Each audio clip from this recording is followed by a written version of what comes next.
Form fill আপের সম্পূর্ণ তোমাকে ডিটেলস বলে দিচ্ছি আমি এখানে। দেখো, ফর্ম ফিল আপের হচ্ছে যে প্রথমত হচ্ছে যে কি ফর্ম ফিল আপ যখন তোমাদের শুরু হবে তার 6 থেকে 7 দিন তুমি কোনো রকম ফর্ম ফিল আপ করতে যাবে না।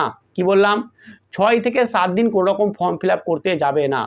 6 থেকে 7 দিন পর তুমি ফর্ম ফিল আপ করতে যাবে এবং ফর্ম ফিল আপ শেষের 12 থেকে 15 দিন আগেই 12 থেকে 15 দিন থাকতেই যে এখনও ফর্ম ফিল আপ করতে 12 থেকে 15 দিন আছে তার আগেই কিন্তু ফর্ম ফিল আপটা করে নেবে। তারপরে আমি কি বলতে চাইছি দেখো, এখান থেকে 7 তারিখ থেকে 12 তারিখ না ধরে নাও যে এই যে 5-6 দিন আছে গ্যাপ, এই 5-6 দিনের মধ্যেই কিন্তু তোমরা ফর্ম ফিল আপ করে নেওয়ার চেষ্টা করবে। বোঝা গেছে কেন বলছি স্যার?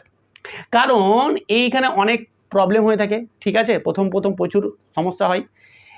আবার এই যে শেষের দিকে এবারে এই গল্পটা অনেক হয়েছে, অনেকে শেষের দিকে ফর্ম ফিল আপ করবে বলে করেনি, দিয়ে শেষের দিকে যখন গেছে তখন সার্ভারের প্রবলেম, সাবমিট নিচ্ছে না,